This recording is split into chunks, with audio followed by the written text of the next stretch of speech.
Hello friends, कैसे हो आप सब। उम्मीद है कि बढ़िया होंगे और पढ़ाई कर रहे होंगे। जैसा कि आप सभी जानते हैं कि इस यूट्यूब चैनल पर आप लोगों को कंटेंट प्रोवाइड किए जाते हैं। आज हम क्लास 6 चैप्टर 2 महासागर एवं महाद्वीप इस चैप्टर का अध्ययन करने वाले हैं। इससे पहला एक चैप्टर हो चुका है और ये दूसरा चैप्टर है। इसे इस तरीके से कस्टमाइज़ किया गया है कि आपके एक एक एनसीईआरटी की लाइन नहीं छूटेगी। पहली बार ऐसा हो रहा है कि पीडीएफ के रूप में और अच्छे, जैसे कि फ़ॉन्ट इसके बड़े हैं, इमेज ऐड है, इस तरीके से पढ़ाया जा रहा है पहली बार।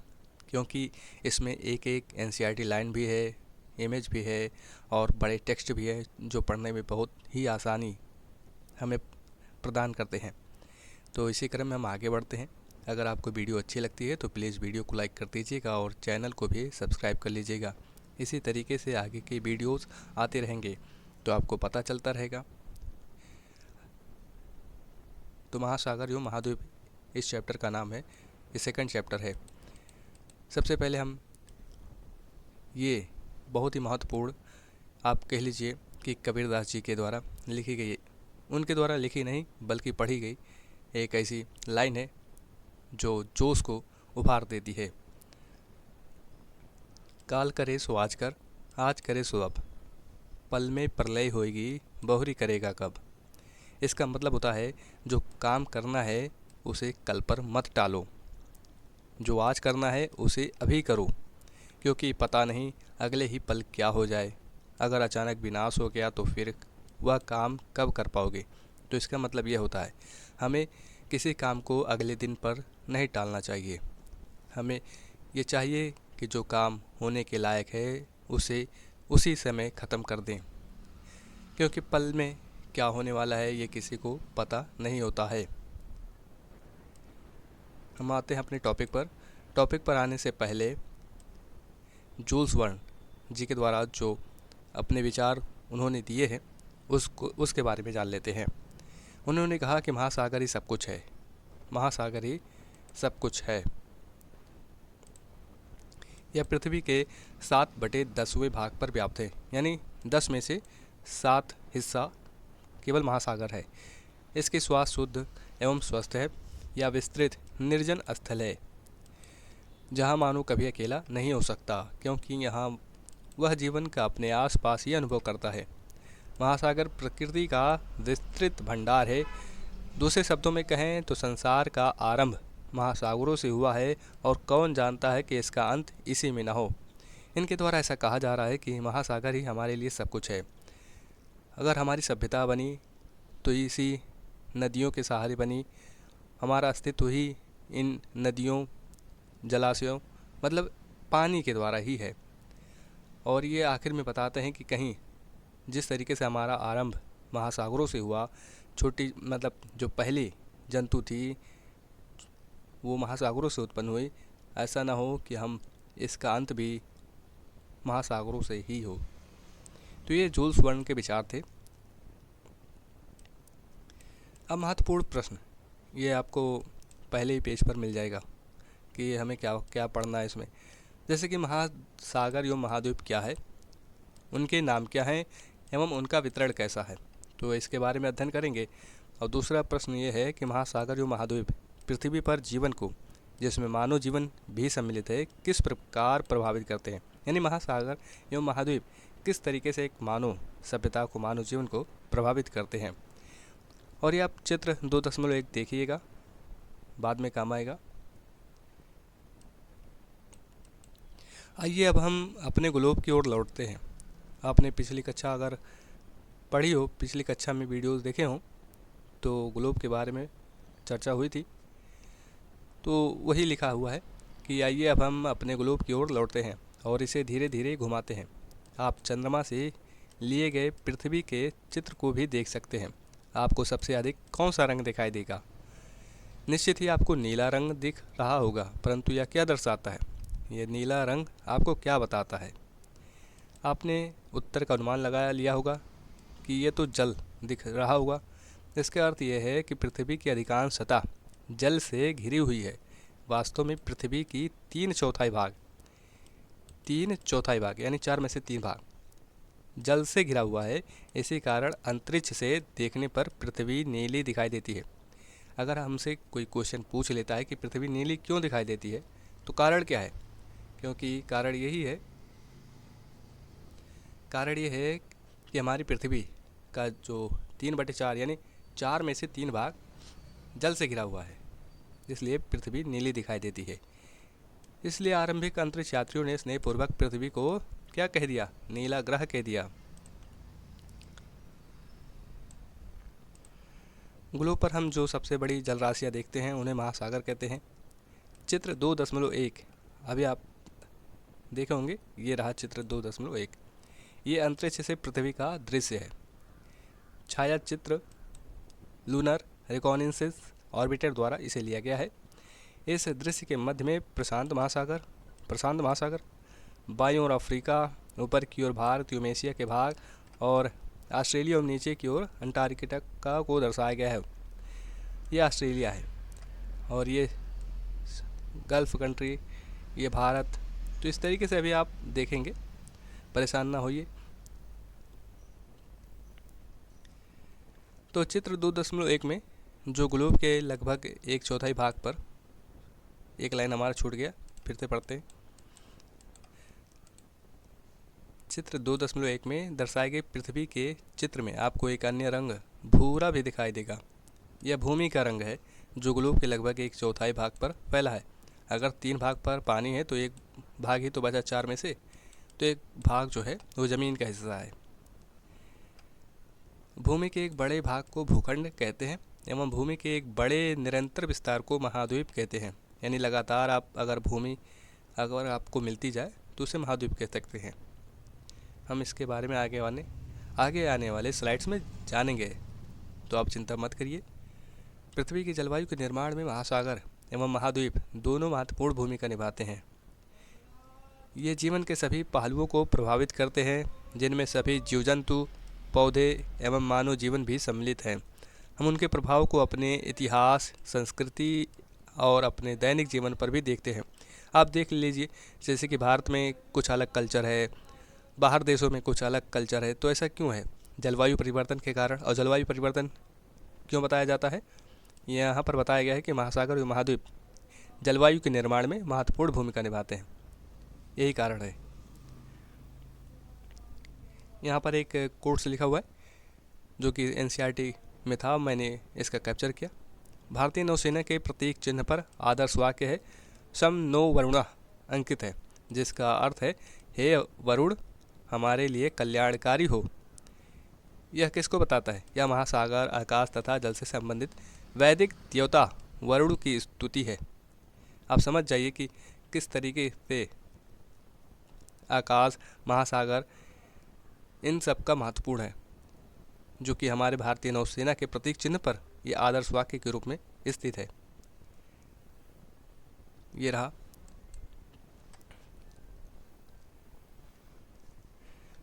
पृथ्वी पर जल एवं भूमि का वितरण, इसे देख लेते। जैसा कि हम देखते हैं कि महासागर एवं महाद्वीप उत्तरी और दक्षिणी गोलार्ध में समान रूप से वितरित नहीं है। ध्यान में रखना है कि उत्तरी और दक्षिणी गोलार्ध में समान रूप से वितरित नहीं है। अब हम चित्र 2.2 में दर्शाए गए दो मानचित्रों का परीक्षण करते हैं।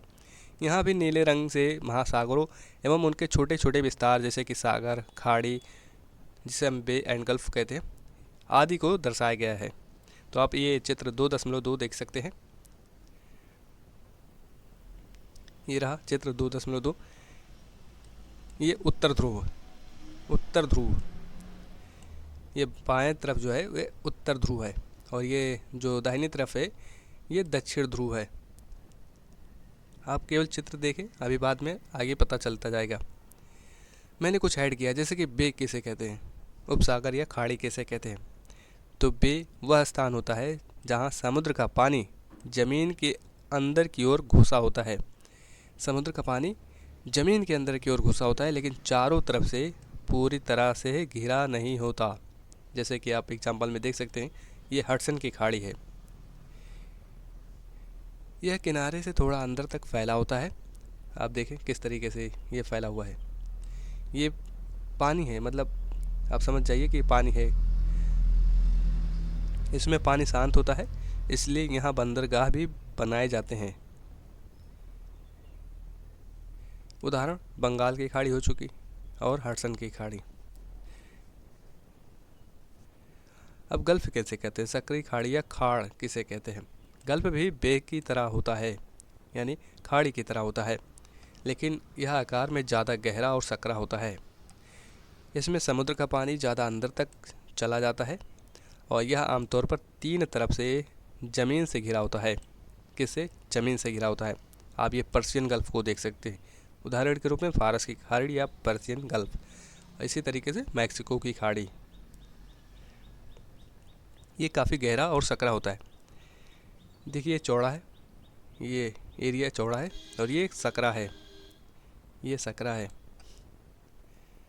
तो ये अंतर था। आइए पता लगाइए, ये हमारे लिए क्वेश्चन भी है। प्रत्येक मानचित्र में वृत्ताकार रेखाओं को क्या कहते हैं? वृत्ताकार रेखाओं को क्या कहते हैं, ये हमने पिछली क्लास में फर्स्ट अध्याय में पढ़ा था। क्या आप जानते हैं कि दोनों ध्रुवों पर मिलने वाली रेखाओं को क्या कहा जाता है? अब संकेत किया गया है, संकेत क्या किया गया है कि आपने इनके विषय में पिछले अध्याय में पढ़ा है, परंतु यहाँ इन्हें अलग प्रकार से प्रस्तुत किया गया है। दूसरा क्वेश्चन बनता है कि किस गोलार्ध में अधिक जल है? तीसरा क्वेश्चन बनता है कि आपके अनुसार उत्तरी एवं दक्षिणी गोलार्ध में जल एवं भूमि का अनुपात कितना होगा? समूह में चर्चा कीजिए। आप ग्रुप बनाइए, वहाँ पर अपने दोस्तों से पूछें क्या कभी महासागर एक दूसरे से जुड़े हुए हैं या उनके बीच कोई विभाजन है? तो इसका आंसर आपको पता नहीं होगा अगर आपने पिछली वीडियो नहीं देखी होगी, तो इसलिए मैंने एक अलग स्लाइड में इनका आंसर भी लिख दिया है। जैसे कि पहले का उत्तर था कि प्रत्येक मानचित्र में वृत्ताकार जो रेखाएं होती हैं उन्हें अक्षांश कहते हैं, उन्हें अक्षांश रेखाएं कहते हैं, लैटिट्यूड्स कहते हैं। और दोनों ध्रुवों पर मिलने वाली रेखाएं, इन्हें देशांतर रेखाएं कहते हैं, जो दोनों ध्रुवों पर मिलती हैं। इस तरीके से आपने देखा होगा। और हमारा दूसरा क्वेश्चन है कि किस गोलार्ध में अधिक जल है? तो दक्षिणी गोलार्ध में अधिक जल है, इसे कभी कभी जलगोलार्ध भी कहा जाता है। तीसरा क्वेश्चन हमारा था कि उत्तरी गोलार्ध, आप देख सकते हैं कि उत्तरी एवं दक्षिणी गोलार्ध में जल एवं भूमि का अनुपात कितना होगा, ये क्वेश्चन था। तो इसका आंसर है कि उत्तरी और दक्षिणी गोलार्ध में जल और भूमि का अनुपात जो है वो उत्तरी गोलार्ध में लगभग 60% भूमि है। ये हमारा पृथ्वी है, ये आधा डिवाइड कर दिया गया, ये उत्तरी गोलार्ध है और ये दक्षिणी गोलार्ध है। तो यहाँ पर उत्तरी गोलार्ध में 60% जो है वो भूमि है, ज़मीन है, 40% ही पानी है। जबकि दक्षिणी गोलार्ध में क्या है कि यहाँ दक्षिणी गोलार्ध में 20% ही भूमि है और यहाँ 80% पानी है। इसलिए दक्षिणी गोलार्ध में समुद्र और महासागरों का क्षेत्रफल ज़्यादा है, जबकि उत्तरी गोलार्ध में ज़मीन ज़्यादा है। अगर आपसे कोई पूछ ले तो आप इस तरीके से आंसर दीजिएगा। अगला क्वेश्चन था कि क्या सभी महासागर एक दूसरे से जुड़े हुए हैं? तो हाँ, इसका आंसर है हाँ। ये इमेज आपके एनसीईआरटी में था तो मैंने इसे भी कैप्चर कर लिया। यहाँ पर समुद्री जीवन के बारे में बात करता है कि समुद्री जीवन में कौन कौन सी चीज़ें पाई जाती हैं, जैसे कि प्रवाल भित्ति। आप समुद्री एनीमोन थोड़ा सा बड़ा करके दिखाता हूँ इस तरीके से कि समुद्री एनीमोन पर तारामीन पाया गया और यहाँ शार्क है, यहाँ स्पर्म व्हेल है, माँ और शिशु दोनों हैं, और ये डॉल्फिन है। ये उष्णकटिबंधीय बहुरंगी मछलियों के साथ सतही प्रवाल भित्ति है, या शैवाल है, या एम्परर पेंगुइन है, ये बोनिया समुद्री टर्टल है। तो इस तरीके से समुद्री जीवन भी होते हैं, उनमें कई प्रकार के जीव जंतु पेड़ पौधे इस तरीके से पाए जाते हैं। ऐसा नहीं है कि हम सोचते हैं कि पानी के अंदर क्या होगा, नहीं, बहुत सी चीज़ें हैं, बहुत से संसाधन हैं जो पानी के ही अंदर हैं।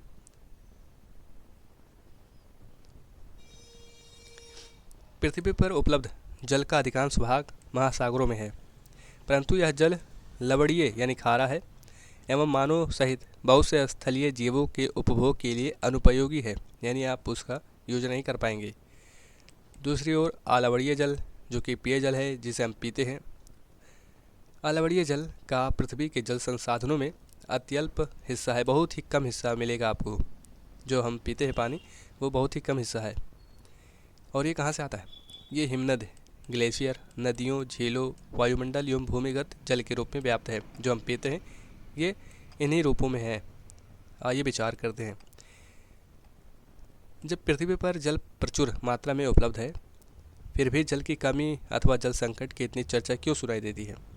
जब कहा जाता है कि 4 हिस्से में से 3 भाग पर पानी ही है, तो फिर क्यों हम सुनते हैं कि जल की कमी हो गई, जल संकट आ गया? तो ऐसा न्यूज़ में क्यों रहता है? ये अच्छा सवाल है। और दूसरा क्वेश्चन ये बन जाता है कि जल संरक्षण के कौन कौन से उपायों से आप अवगत हैं? इनमें से किसका उपयोग आपने अपने घर, विद्यालय, गांव, उपनगरों एवं नगरों में होते देखा है? अगर आप देखे होंगे किस तरीके से जल जल को बचाया जाता है, जल को स्टोर किया जाता है, आगे के लिए। कभी कभी सूखा पड़ता है तो आप देखते हैं कि कितने तरीके से मुहिम चलाए जाते हैं, क्या क्या उपाय किए जाते हैं। तो उनका क्वेश्चन का आंसर देने के लिए यहाँ मुख्य कारण और उदाहरण से समझते चले जाएंगे। जैसे कि कारण क्या है कि पृथ्वी पर पानी ही पानी है, तो फिर कमी क्यों है? तो कारण क्या है? पहला कारण है जनसंख्या वृद्धि, कि ज़्यादा लोग होंगे तो ज़्यादा पानी की खपत होगी। अब उदाहरण के सहारे समझ लेते हैं। जैसे कि पहले गांव में 100 लोग थे, एक तालाब से पानी लेते थे। अब 500 लोग उसी तालाब में पानी ले रहे हैं, तो पानी की मात्रा कम हो जाएगी। तो पहला कारण बताया गया कि जनसंख्या वृद्धि भी इसका कारण है। दूसरा कारण असमान वितरण, कुछ जगह पानी की भरमार है तो कुछ जगह सूखा। जैसे कि आप देखें कि मेघालय में खूब बारिश होती है लेकिन राजस्थान में पानी की कमी है, तो इस तरीके से असमान वितरण भी है पानी का। तीसरा कारण है जल प्रदूषण, नदियों में कचरा और रसायन। आप अपने खेतों में भी देखें कि किस तरीके से हम खाद का प्रयोग करते हैं। खाद का प्रयोग कर देते हैं, पानी, अभी धान का समय है, धान में पानी भर देते हैं, फिर उसमें खाद डालते रहते हैं, वो भी ख़राब हो जाता है। ना पशुओं के पीने के लिए होता है, ना हमारे लिए पीने के लायक होता है। तो ये भी हम अपशिष्ट उसे गंदा कर देते हैं। कारण अगला है कि भूजल का अत्यधिक दोहन करते हैं, ज़रूरत से ज़्यादा पानी निकालते हैं। हम नहाते समय 1 बाल्टी नहीं 2 बाल्टी से नहा लेते हैं। ये अधिकतर गाँव में होता है। शहरों में तो पानी की कमी है ही, क्योंकि वहाँ पर लोग जो टॉकी होती है उसका प्रयोग करते हैं। पानी आता है समय से, पानी चला जाता है, तो वहाँ शहरों में इसकी कमी है। लेकिन गांव में क्या होता है कि 1 बाल्टी नहाना होता है, 2 बाल्टी नहा लेते हैं, खूब पानी का इस्तेमाल करते हैं। हमें पानी ज़रूरत से ज़्यादा नहीं खर्च करना चाहिए, ये हमें ध्यान में रखना होगा, क्योंकि पानी एक ऐसा संसाधन है ख़त्म हो सकता है। अब उदाहरण के रूप में देख सकते हैं कि भूजल का अत्यधिक दोहन कहाँ होता है। जैसे कि खेतों की सिंचाई के लिए ट्यूबवेल दिन रात चलाना, आपने भी देखा होगा। अभी धान का समय है, लोग खेतों में पानी डालते हैं, पानी डालते चले जाते हैं, और किसी किसी को तो भाई महंगा पड़ता है पानी खेतों में डालने का। लेकिन जिनके पास मोटर इंजन है, वो पानी खूब डालते हैं, मैंने देखा हुआ है। रात भर छोड़ देते हैं खुला, पानी बहता आ जाता है, कहाँ कहाँ जाता है। तो इस तरीके से अत्यधिक दोहन भी कारण बन रहा है। अगला जो कारण बन रहा है कि बारिश का असमान पैटर्न, जलवायु परिवर्तन में मौसम बिगड़ना। उदाहरण के रूप में जहाँ पहले 3 महीने में लगातार बारिश होती थी, अब अचानक 2 दिन में बहुत तेज़ बारिश और बाकी समय सूखा। आप भी इसी महीने में देखिए, इसके पिछले महीने में देखिए कितना बारिश हो रहा है। कहीं कहीं तो बारिश बहुत ज़्यादा हो रहा है और कहीं कहीं तो पानी ही नहीं बरस रही। हमारे यहाँ क्षेत्रों में तो पानी की कमी है, बारिश ही नहीं हो रही है। तो कारण बहुत से हैं, आप भी कारण को बताएं। अब जल संरक्षण के उपाय क्या किए जा सकते हैं? तो पहला उपाय वर्षा जल संचयन यानी रेन वाटर हार्वेस्टिंग करें। उदाहरण कि घर की छत से बारिश का पानी पाइप के जरिए टंकी में भरना। आप इस तरीके की विधि को इस्तेमाल करके पानी को बचा सकते हैं। पानी का पुनः उपयोग कीजिए, रिसाइकल या रीयूज, जैसे कि आरओ से निकला वेस्ट जो वाटर होता है, जो बचा हुआ पानी होता है, उसमें आप उसे पौधों को दे दें। इससे भी फ़ायदा हो जाएगा, पौधों को भी पानी मिल जाएगी, आप उसे वेस्ट भी नहीं कर सकते। तीसरा कारण है कि ड्रिप और स्प्रिंकलर सिंचाई। इसका मतलब होता है कि खेत में पाइप से बूंद बूंद पानी देना ताकि पानी बर्बाद ना हो, यानी ज़रूरत जितना है उतना दे दीजिए। कहीं कहीं तो ऐसा है कि बूंद बूंद पानी दिया जाता है, लेकिन हमारे यहाँ पाइप लाए, खेत में डाल दिए, इंजन चालू किए, पानी भरता गया।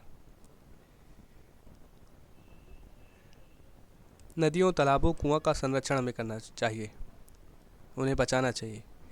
उदाहरण के रूप में गांव में तालाब की सफाई और गाद निकालना होता है, लेकिन क्या होता है, छोड़ देते हैं। कूड़ा करकट जो घर से निकलता है जाके वहीं पर बहा देते हैं। और अगला, लीकेज रोकना। लीकेज अगर रोक लें तो पानी की बचत हो सकती है, जैसे कि नल से टपकते पानी को तुरंत ठीक करना। बहुत से लोग होते हैं, पानी अगर पाइप में पानी कहीं लीकेज है छोड़ देते हैं, लेकिन अब सुधार हो रहा है, ठीक करवा लेते हैं। अगर एक एक बूंद गिरेगा तो घड़ा भर देगा, ये कहावत है। लेकिन इसको भी हमें ध्यान में रखना होगा कि लीकेज रोकना है, तभी पानी का संरक्षण हो पाएगा। पेड़ पौधे लगाना चाहिए।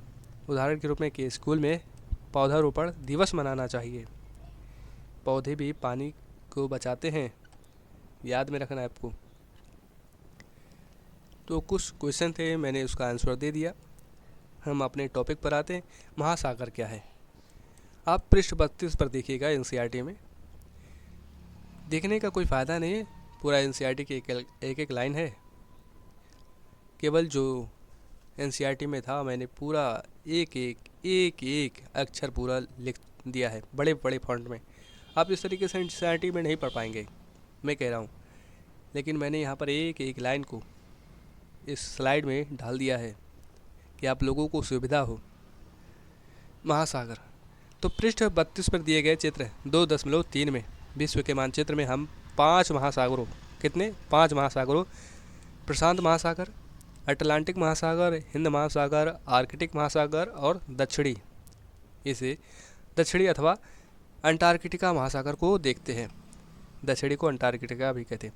हमने यहाँ 5 महासागरों के नाम बताए हैं। जैसा कि मानचित्र से यह स्पष्ट है कि ये वास्तव में अलग अलग नहीं हैं। क्वेश्चन हमारा था ना कि क्या ये महासागर अलग हैं, तो नहीं, ये एक दूसरे से जुड़े हुए हैं।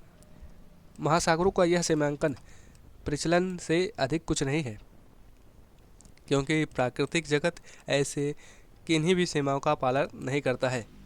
उदाहरण के रूप में समुद्री जल विभिन्न महासागरों में बहता रहता है। समुद्री जल विभिन्न महासागरों में बहता रहता है, जो विविधतापूर्ण समुद्री जीवन को समृद्ध करने में सहायक है। अनेक प्रकार के पौधों एवं जीव जंतुओं की विभिन्न प्रजातियां इन महासागरों में पाई जाती हैं। तो इसका मतलब है कि महासागर एक दूसरे से अलग नहीं हैं, वे जुड़े हुए हैं, और इसी कारण से उनमें मतलब सागर के पानी जाते हैं, वहाँ पर पौधे जीव जंतु विकसित होते हैं, कई प्रजातियाँ उन्हीं के सहारे पाई जाती हैं, जीवित होते हैं। समुद्री वनस्पति जगत में छोटे पौधे एवं सभी समुद्री शैवाल, एल्गी और सीवीड्स सम्मिलित हैं। समुद्री वनस्पति जगत में कौन कौन सम्मिलित है? छोटे पौधे एवं सभी समुद्री शैवाल सम्मिलित है। समुद्री प्राणी जगत में हजारों प्रजातियों की रंगीन मछलियाँ, डॉल्फिन, व्हेल और अनगिनत रहस्यमयी गहरे समुद्री जीव शामिल हैं, जिन्हें अभी तक हम नहीं जान पाए हैं कि कौन कौन से जीव हैं। सूर्य की रोशनी वाली सतह से लेकर अंधेरी गहराइयों तक समुद्र के प्रत्येक क्षेत्र में जीवन के विविध रूप पाए जाते हैं। अभी तक हम उतनी गहराइयों में नहीं गए हैं जहाँ पर हम उन जीव जंतुओं या पेड़ पौधों को पहचान सके कि कौन से जीव हैं। अभी तक बहुत से ऐसे जीव हैं जिनके बारे में हमें पता नहीं है, और वे कहीं ना कहीं विलुप्त भी होते जा रहे हैं। कुछ हैं उनके बारे में ज्ञान नहीं है। तो बहुत अभी चीज़ें हैं जो अभी हमें पता नहीं है, जिनसे हमें अज्ञान है। यहाँ समुद्री मतलब बताया गया है कि समुद्र क्या है, कि महासागर एवं सागरों में पाए जाने वाले अथवा उससे संबंधित जितने भी चीज़ें होती हैं उन्हें समुद्री कह देते हैं। वनस्पति जगत क्या है? किसी विशेष क्षेत्र अथवा कालखंड में पाए जाने वाले पेड़ पौधे होते हैं, उन्हें वनस्पति जगत कहा जाता है। प्राणी जगत किन्हें कहा जाता है? किसी विशेष क्षेत्र अथवा कालखंड में पाए जाने वाले जीव जंतु को कहते हैं। अब यहाँ पर चित्र 2.3 जो वहाँ पर ऊपर हमने पढ़ा था कि आप चित्र 2.3 देखिए, तो यहाँ पर 5 महासागर, उनकी पारंपरिक सीमाओं और महाद्वीपों को प्रदर्शित करता हुआ विश्व का मानचित्र है। ये उत्तरी अमेरिका है, ये महाद्वीप है, ये दक्षिणी अमेरिका, ये अफ्रीका, यूरेशिया यानी इसमें यूरोप भी है और एशिया भी है, और ऑस्ट्रेलिया। अब महासागर कौन से हैं? ऊपर है आर्कटिक महासागर, इधर है प्रशांत महासागर, ये अटलांटिक महासागर, ये हिंद महासागर और ये दक्षिणी महासागर।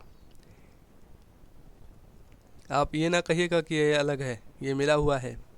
प्रशांत महासागर ये मिला हुआ बहुत दूरी तक फैला हुआ है, क्योंकि ये सबसे बड़ा प्रशांत मतलब महासागर है। आइए पता लगाइए। अब पता क्या लगाना है? नीचे दी गई तालिका में बताइए कि 5 महासागर किस गोलार्ध और गोलार्धों में अवस्थित हैं। तो आप ये करिएगा, ठीक है। मानचित्र में देखने पर यह स्पष्ट हो जाता है कि प्रशांत महासागर सबसे बड़ा है। दूसरा सबसे बड़ा महासागर है अटलांटिक, ठीक है। दूसरा सबसे बड़ा महासागर है अटलांटिक। हिंद महासागर तीसरे स्थान पर, जबकि दक्षिणी महासागर चौथे स्थान पर और सबसे छोटा आर्कटिक है। आप इसे इस तरीके से इंग्लिश में देख सकते हैं। ये ट्रिक है याद करने का कि कौन बड़ा है सबसे। तो पी से पैसिफिक यानी प्रशांत महासागर, ए से अटलांटिक, आई से हिंद महासागर इंडियन ओशियन, और एस से सदर्न ओशियन दक्षिणी महासागर, और ए से आर्कटिक महासागर। तो ये सबसे बड़ा, फिर इससे ये कम, फिर इससे कम, ये इस तरीके से क्रम है। तो आप ये बताइएगा, ठीक है। ये क्वेश्चन आपके लिए छोड़ रहा हूँ, आप इस इमेज को देखिएगा और यहाँ पर आप बताइएगा कि कौन सा महासागर कहाँ है, किस जगह स्थित है, किस गोलार्ध में। जैसे कि प्रशांत महासागर के बारे में बताया जाता है कि कहाँ स्थित है, तो ये 0 डिग्री, मतलब ये जान लीजिए कि ये पृथ्वी को उत्तर और दक्षिण में बांट देता है। तो ये कहाँ है? उत्तर में है। ये उत्तरी गोलार्ध, ये दक्षिणी गोलार्ध। तो ये कहाँ है? उत्तरी गोलार्ध में। प्रशांत महासागर कहाँ है? तो यहाँ है उत्तरी गोलार्ध में। इस तरीके से आप बताइएगा। आपके लिए एक छोटा सा क्वेश्चन। ध्यान रखें, क्या ध्यान रखना है?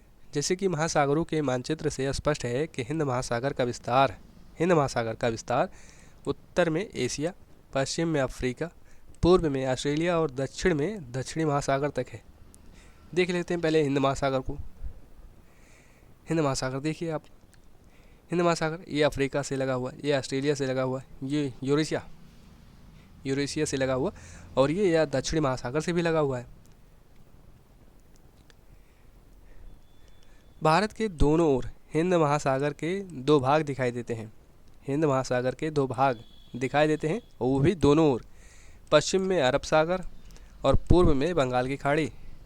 आप इस इमेज में देखिए, ये 2.4, ये अरब सागर, ये बंगाल की खाड़ी, ये पूरब में है, ये पश्चिम में है। भारत का यह मानचित्र चित्र 1.6 जैसा ही है, किंतु इसमें अरब सागर व बंगाल की खाड़ी को भी दर्शाया गया है। साथ ही इसमें भारत के 2 प्रमुख द्वीप समूहों को भी दर्शाया गया है। द्वीप समूह, ये समूह दोनों है। द्वीप समूह से संबंधित जानकारी आप पृष्ठ 36 यानी 36 पर दी गई है, वहाँ पर पढ़ेंगे। तो आप घबराइए नहीं, सब पढ़ डालेंगे, एक एक अक्षर पढ़ेंगे। महासागर और आपदाएं। महासागर और आपदाएं यानी महासागर और उनसे संबंधित जो आपदाएं हैं वो हम देखेंगे। तो इस अध्याय के आरंभ में दिए गए पृथ्वी के चित्र को फिर से देखिए। पृथ्वी के चित्र को फिर से देखना है, आप देखेंगे? ठीक है, देखते हैं।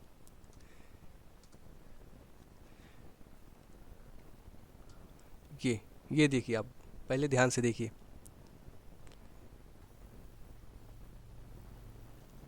ये देख लिए। अब चलते हैं अपने वापस उसी पेज पर। आपने ध्यान दिया होगा कि पूरी पृथ्वी पर कुछ सफ़ेद आकृतियाँ दिखाई देती हैं। क्या आप अनुमान लगा सकते हैं कि वे क्या हैं? वे बादलों के विशाल समूह हैं। ये बादल महाद्वीपों में वर्षा लाते हैं। ये बादल क्या करते हैं? महाद्वीपों में वर्षा लाते हैं, यानी ज़मीन भाग पर पानी लाते हैं। उदाहरण के लिए कि भारत में होने वाली अपेक्षित मानसूनी वर्षा महासागरों से उत्पन्न होती है। इस वर्षा के अभाव में, अगर वर्षा ना हो तो इस वर्षा के अभाव में हमारी कृषि और पूरा जीवन अस्त व्यस्त हो जाएगा। महासागर तूफानों को भी जन्म देते हैं। अत्यधिक वर्षा वाली विध्वंसक घटनाएं अथवा अति प्रचंड हवाएं जैसे कि चक्रवात विश्व के तटीय क्षेत्रों में दूर दूर तक क्षति पहुंचाते हैं। आपने देखा होगा इसी साल आपने देखा होगा कि किस तरीके से वायनाड केरल में आया था ना, बहुत ही विध्वंसक तूफान था।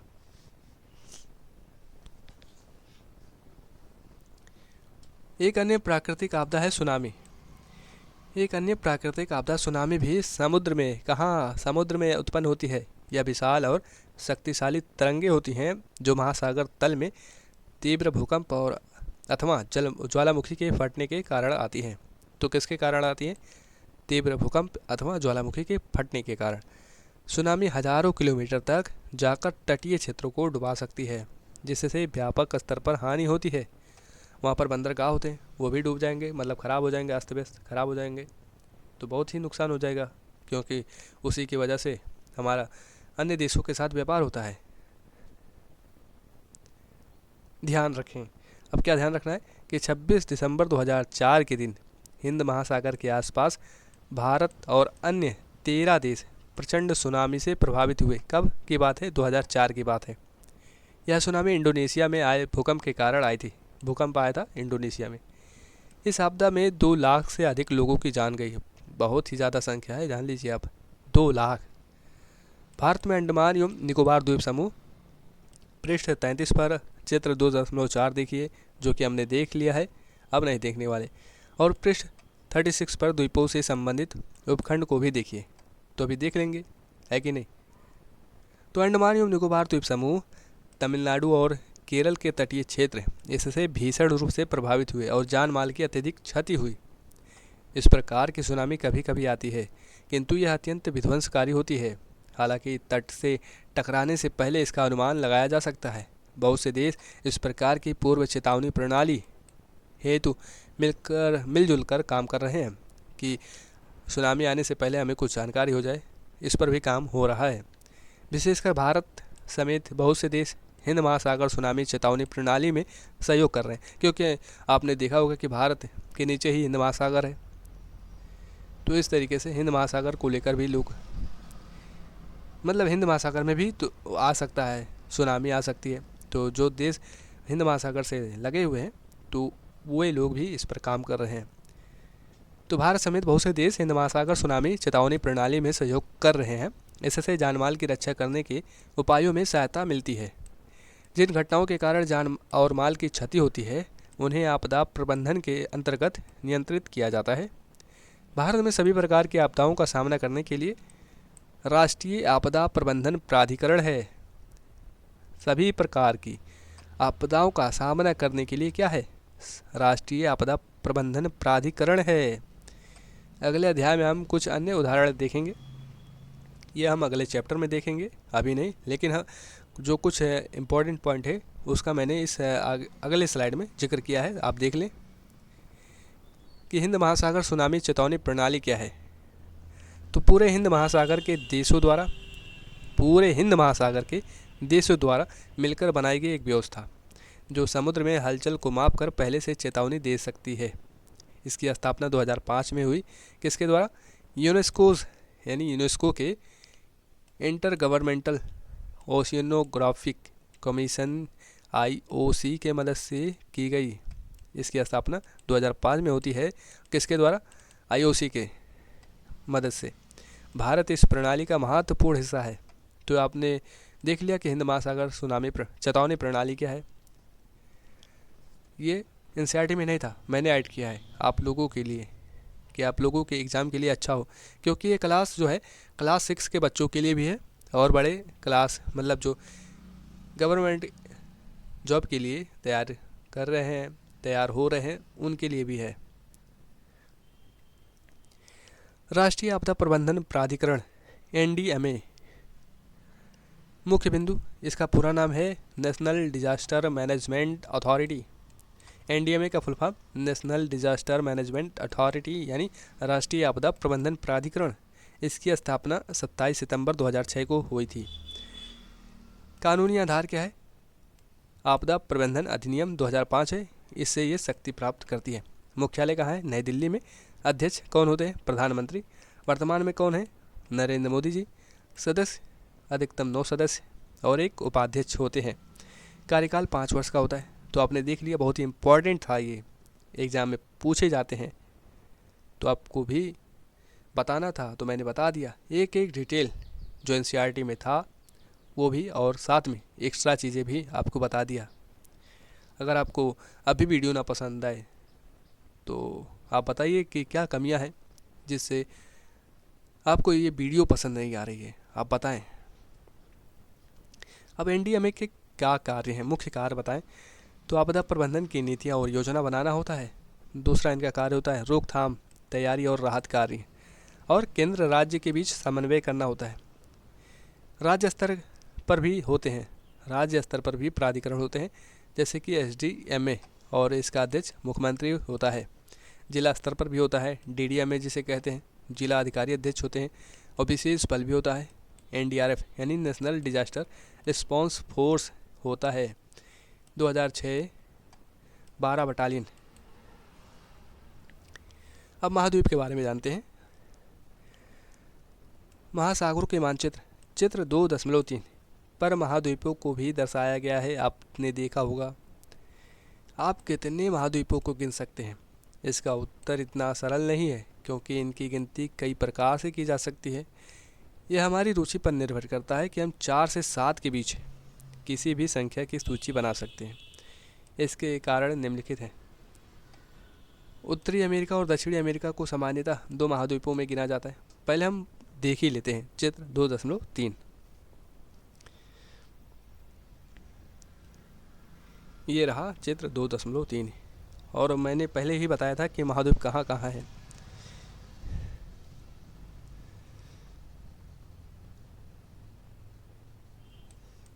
ये रहा पहला महाद्वीप उत्तरी अमेरिका, ये दक्षिण अमेरिका, ये अफ्रीका, ये यूरेशिया, ये ऑस्ट्रेलिया, ये अंटार्कटिका। कितने हो गए? 1 2 3 4 5 6। आपका हो गए 6 है। तो आप अलग अलग तरीके से गिन सकते हैं, जैसे कि वहाँ नीचे अभी स्लाइड में हमने पढ़ा कि 4 से 7 तरीक़ों से इसे हम पढ़ सकते हैं। कम से कम 4 भी पढ़ सकते हैं और 7 भी पढ़ सकते हैं। जैसे कि यूरेशिया को अगर हम यूरोप और एशिया में तोड़ दें तो 7 हो जाएंगे एशिया। अब 1 2 3 4 5 6 7 7 हो चुके।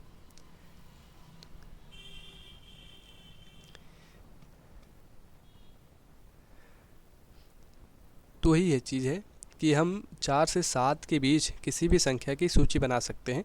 इसके कारण निम्नलिखित हैं। कारण क्या है? उत्तरी अमेरिका और दक्षिणी अमेरिका को सामान्यतः 2 द्वीपों में गिना जाता है, हमने गिना है। परंतु यदि देखा जाए तो यह एक ही भूखंड है। अगर आप उत्तरी अमेरिका और दक्षिणी अमेरिका को एक बना देंगे, 2 के बजाय 1 हो जाएगा भाई, तब तो 1 हो जाएगा। इन्हें एक भी समझा जा सकता है। यूरोप और एशिया को सामान्यतः 2 महाद्वीप माना जाता है, यद्यपि मानचित्र में यह अस्पष्ट दिखाई देता है कि वह एक ही भूखंड है। आपने देखा। ऐतिहासिक और सांस्कृतिक कारणों से यूरोप का विकास एशिया के विकास से बहुत भिन्न प्रकार से हुआ है, इसलिए इन्हें 2 महाद्वीपों के रूप में देखा जा सकता है।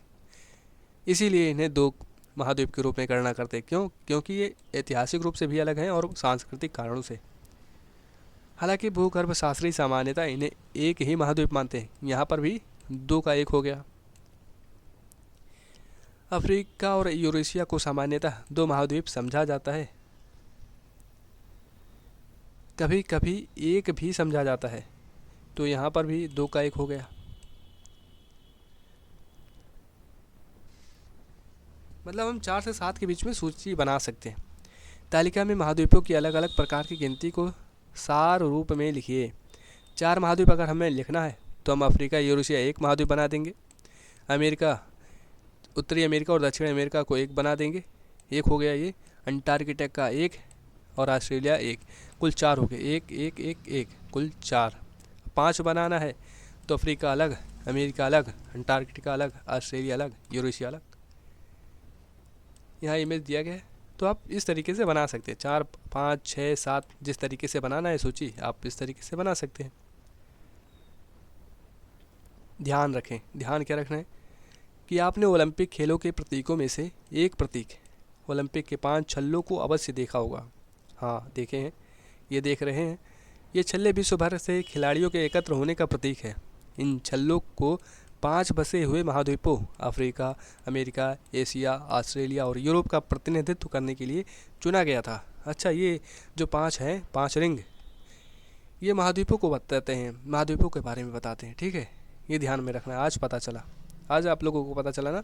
हाँ, तो इसी पर आप वीडियो को लाइक कर दीजिए अगर आपको आज पता चला है।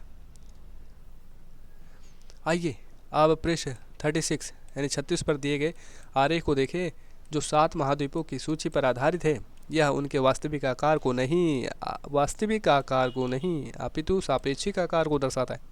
आप कागज़ पर महाद्वीप को दर्शा सकते हैं, नहीं, केवल हम उसके सापेक्षिक आकार को बताते हैं। वास्तविक आकार तो बहुत लाखों किलोमीटर स्क्वायर में कहाँ से दर्शा पाओगे भाई। तो हम एक्स्ट्रा इन्फॉर्मेशन जुड़े हैं कि ओलंपिक के 5 छल्ले जो हैं उनके बारे में आप जान लीजिए। डिज़ाइन किसने किया? 5 आपस में जुड़े हुए छल्ले हैं, ये डिज़ाइन है। इस तरीके से आपने देखा, अभी देख लीजिए फिर से, 3 ऊपर 2 नीचे, ये डिज़ाइन है इस तरीके से। निर्माता, इसको किसने बनाया? पिरेडी कुबार्डी ने बनाया। ये आधुनिक ओलंपिक के जनक कहे जाते हैं। प्रस्तुति वर्ष, इसे कब लाया गया? 1913 में। ये 1913 में आया था। पहला उपयोग कहाँ हुआ? 1920 ओलंपिक खेल एंटवर्प बेल्जियम में इसका पहला उपयोग हुआ था। रंग कौन कौन से हैं? नीला है, पीला है, काला है, हरा है, लाल है।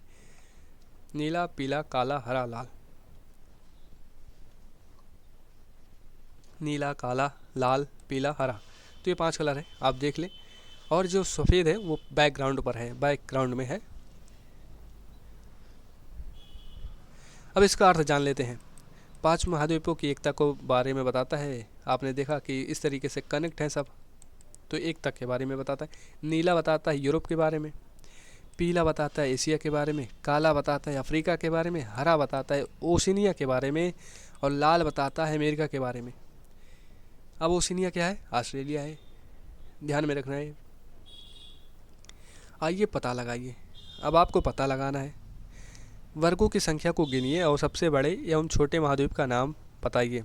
आप इस तरीके से गिने, 1, 2, 3, 4, 5, 6, इस तरीके से आप गिने।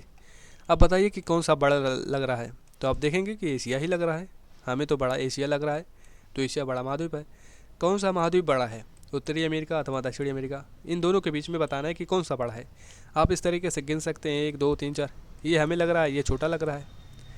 आरेख में यूरोप और एशिया को एक ही रंग से भरिए और उसे यूरेशिया नाम दीजिए। मतलब एक करना है, इसको इस कलर से भर दीजिए। ये थोड़ा पिंक है, इसको भी पिंक कर दीजिए और ये खो जाएंगे, आप इसे यूरेशिया कह दीजिए। उसके आकार की तुलना दक्षिण अमेरिका से कीजिए। अरे ये तो बहुत बड़ा है। छोटे महाद्वीप से लेकर बड़े महाद्वीप तक की सूची बनाइए। पैसा याद है? पैसा ट्रिक है ये हमने याद किया था महासागर के बारे में। आप कुछ इस तरीके से ट्रिक बनाइए महाद्वीप को याद करने का। अगर आप नहीं कर पा रहे हैं तो कमेंट में बताइए, मैं बता दूंगा। ठीक है, हाँ ठीक है। द्वीप, यदि आपने इस अध्याय के आरंभ में दिए गए 2 मानचित्रों चित्र 2.2 और 2.3 को ध्यानपूर्वक देखा हो तो आपने पाया होगा कि महाद्वीपों में संपूर्ण भूखंड सम्मिलित नहीं है। संपूर्ण भूखंड सम्मिलित नहीं है, कुछ अलग अलग है। भूमि के कुछ छोटे छोटे भाग छूट गए हैं। चारों ओर जल से घिरे हुए भूखंड को द्वीप कहा जाता है। द्वीप किसे कहते हैं? जो चारों ओर से जल से घिरे हैं। महाद्वीप भी चारों ओर जल से घिरे होते हैं, महाद्वीप भी घिरे होते हैं, किंतु आकार में बड़े होने के कारण उन्हें द्वीप नहीं कहा जाता। इस ग्रह पर विभिन्न आकार के लाखों द्वीप हैं। आप इस चित्र 2.2 और 2.3 को ध्यान पूर्वक देख लीजिए। और यहाँ पर बैटरी ख़त्म हो रही है, ये 2.2 और ये 2.3।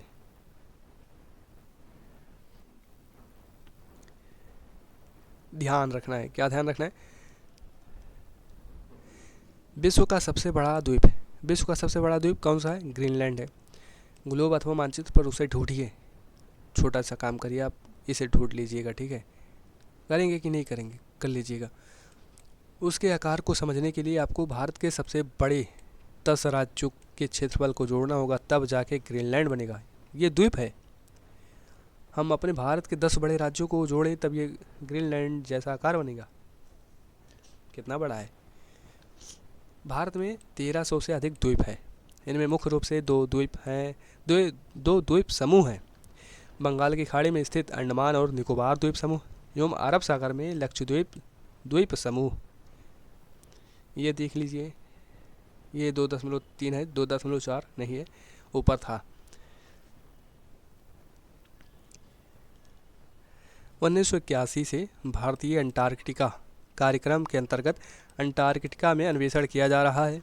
1981 से अंटार्कटिका एक ऐसा महाद्वीप है जहाँ की जलवायु बहुत अधिक ठंडी और कठोर है।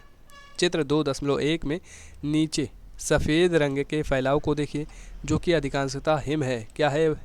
बर्फ़ है। 1983 में भारत ने अंटार्कटिका में दक्षिणी गंगोत्री नामक पहला वैज्ञानिक बेस स्टेशन स्थापित किया था। कब? 1983 में। बाद में 2 और बेस स्टेशन स्थापित किए गए। इस सुदूर प्रदेश में भारतीय वैज्ञानिकों के लगभग 40 दलों ने विशेष रूप से जलवायु और पर्यावरण के विकास पर शोध कार्य किए हैं। वैज्ञानिकों के रहने के लिए यहाँ बने आवासों में एक पुस्तकालय और यहाँ तक कि डाकघर भी है। वहाँ अंटार्कटिका में जहाँ बहुत ही ज़्यादा ठंड पड़ती है, बहुत ही ज़्यादा, क्योंकि वो जो है दक्षिणी गोलार्ध में है। आप देख लीजिए, पहले इमेज देख लीजिए। 2.4 देखना है ना, 2.4 कहाँ है, कहाँ है? ये 2.4 है, लक्षद्वीप समूह और अंडमान और निकोबार द्वीप समूह। और एक आपको इमेज देखना है, ये अंटार्कटिका, ये महाद्वीप है। ये दक्षिणी गोलार्ध में, यहाँ बहुत ज़्यादा ठंड पड़ती है, देख लीजिए भाई। ये रहना आसान नहीं है। ये ग्रीनलैंड का मैंने आपको लोकेशन मैप दे दिया है। आप थोड़ा कष्ट करिएगा, इसे देख लीजिएगा। आप अपने मैप में देख लीजिएगा, नहीं तो इसी स्लाइड में देख लीजिएगा, कोई दिक्कत थोड़ा ना है। ग्रीनलैंड है, कहाँ है ये? आप उत्तरी अमेरिका, ये उत्तरी अमेरिका है। अब आपको याद रखना है सब, ये नहीं कि हम तो भूल गए सर, ये उत्तरी अमेरिका है, ये दक्षिण अमेरिका है, ये यूरेशिया है। याद रखना है सब। ये ग्रीनलैंड है। लोकेशन भी पूछ सकता है कि कहाँ कहाँ है, अक्षांश, देशांतर, ये सब तो याद रखना है। ये मैंने चित्र लगाया हुआ था, ध्यान से उतर गया। 2.4 और 2.1 का, ठीक। ये देखिए पूरा सफ़ेद हो रखा है, ये पूरा बर्फ़ से जमा हुआ है। महासागर और जीवन। महासागर और महाद्वीप पर्यावरण के अति आवश्यक भाग हैं। भले ही हम ध्यान न दें, पर ये हमारे जीवन के अधिकांश पक्षों को प्रभावित करते हैं। हमने उल्लेख किया है कि महासागरों से महाद्वीपों पर वर्षा होती है। यह पृथ्वी के जल चक्र का भाग है, जिसे आप आगे विज्ञान में पढ़ेंगे। उदाहरण, महासागरों के बिना वर्षा नहीं होगी। महासागर नहीं होंगे तो वर्षा नहीं होगी, तो पृथ्वी मरुस्थल बन जाएगी। जैसे कि राजस्थान आप देखते हैं, पूरा बालू बालू। यह भी ध्यातव्य है कि दुनिया भर की आधी ऑक्सीजन है, वो महासागर की वनस्पति जगत उत्पन्न करता है। ये जान लीजिए। अब ये ना कहिएगा कि महासागर के बारे में हम सर जानते नहीं थे, हमें नहीं पता था कि जो ऑक्सीजन हमें मिलता है आधी, वो तो महासागर से ही आता है। ये आज इम्पोर्टेंट लाइन आपको भी पता चला, मुझे भी पता चला। इसलिए कहा जाता है बार बार पढ़ने से बार बार नई जानकारी मिलती है। आप एक ही बुक बार बार पढ़िए, नई जानकारी हमेशा मिलेगी। इसलिए इन्हें पृथ्वी के फेफड़े कहा जाता है। इस प्रकार महासागर जलवायु को नियंत्रित और पृथ्वी पर जीवन को बनाए रखने में महत्वपूर्ण योगदान देते हैं। महासागर अनेक प्रकार से मानव जाति को प्रभावित करते हैं। आरंभिक काल से ही एक जगह से दूसरी जगह जाने, सभी प्रकार के सामानों के व्यापार, सैनिक अभियान संचालित करने और भोजन हेतु मछली पकड़ने के लिए लोगों ने महासागरों और सागरों की यात्रा की है। आप देख लीजिए अंग्रेज कहाँ से आए। 1947 के पहले अंग्रेज किस तरीके से आए? क्या वो रोड बनाए हुए थे पहले? नहीं, समुद्री यात्रा किए बहुत सी। आप ये देख लीजिए, आप हमारा सामान जो बाहर देशों में जाता है कहाँ से जाता है? समुद्री रास्तों से जाता है। तो ये बहुत इंपॉर्टेंट रोल निभाते हैं। महासागरों ने पूरी दुनिया के तटीय क्षेत्रों पर रहने वाले लोगों की संस्कृति को भी पोषित किया है। उन सभी संस्कृतियों की किंवदंतियों और कहानियों में समुद्र और समुद्री देवताओं और देवियों, समुद्री दैत्यों और समुद्र के कोसों, महासागरों के खतरों और उनके आशीर्वाद की बातें मिलती हैं।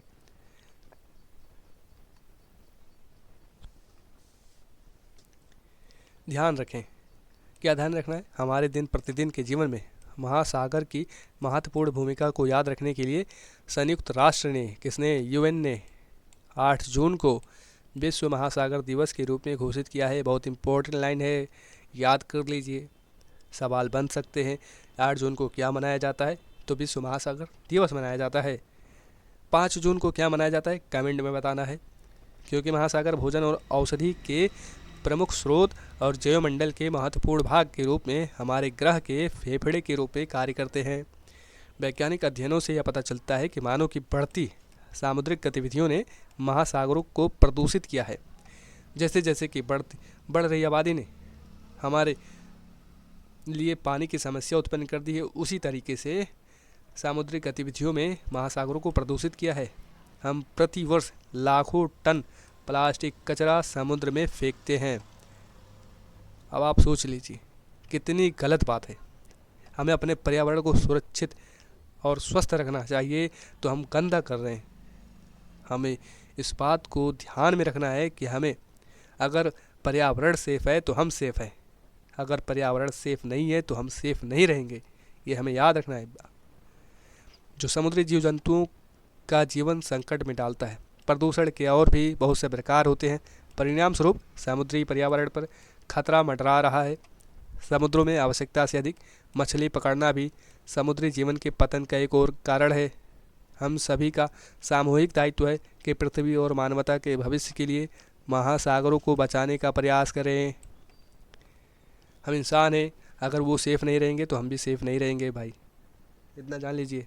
हमें महासागरों के बारे में बात नहीं हो रही है, हमें अपने घर में सफाई भी रखना होगा, बाहर भी सफाई रखना होगा, हर चीज़ों को ध्यान में रखना होगा जिससे हमारा स्वास्थ्य जुड़ा हुआ है। आप जान लीजिए। आगे बढ़ने से पहले पृथ्वी के सतह पर विस्तृत जलाशयों को महासागर और विशाल भूखंडों को महाद्वीप कहा जाता है। ये सारांश है जो हमने ऊपर चैप्टर में पढ़ा है। महासागर आपस में जुड़े होते हैं। महाद्वीपों को विभिन्न प्रकार से गिना जा सकता है, किंतु सामान्यतः इन्हें 7 महाद्वीपों के रूप में गिना जाता है। हमने ये भी देखा दक्षिणी गोलार्ध की तुलना में उत्तरी गोलार्ध में स्थल भाग अधिक है, क्यों होते हैं ये भी देखा। महासागर सभी प्रकार के समुद्री जीवन को पोषित करते हैं और विश्व की जलवायु में महत्वपूर्ण भूमिका निभाते हैं। अत्यधिक मानवीय गतिविधियों के कारण इन पर गंभीर प्रभाव पड़ा है और इन्हें सामूहिक रूप से संरक्षित करने की आवश्यकता है कि नहीं है। और यहाँ पर हमारा चैप्टर पूरा कंप्लीट होता है। अगर आपको वीडियो अच्छी लगी हो तो प्लीज़ वीडियो को लाइक कर दीजिएगा। हाँ, एक ज़रूरी बात ये भी बतानी है कि ये केवल क्लास 6 के बच्चों के लिए नहीं था, बल्कि ये सभी स्टूडेंट्स के लिए था, एस्पिरेंट्स के लिए था जो पढ़ रहे हैं क्लास 6 या एनसीईआरटी को और चाहते हैं कि एक अच्छा कंटेंट मिले। तो आप इस चैनल को भी सब्सक्राइब कर लीजिएगा, क्योंकि एक एनसीईआरटी की लाइन को नहीं छोड़ा गया है बल्कि ऐड किया गया है। केवल क्यों? क्योंकि आपके एग्ज़ाम को भी ध्यान में रखना है, बच्चों को भी समझाना है। तो इसीलिए अगर आपको वीडियो अच्छी लगती हो तो प्लीज़ वीडियो को लाइक कर दीजिएगा। और एक बात, कुछ कमियां हैं तो उसे भी कमेंट में बताइए, क्योंकि मैं कमियों को अपने खुद से नहीं जानता। आप बताएंगे, कमियों को दूर किया जाएगा। तो मिलते हैं अगले नेक्स्ट वीडियो में, तब तक के लिए जय हिंद, जय भारत।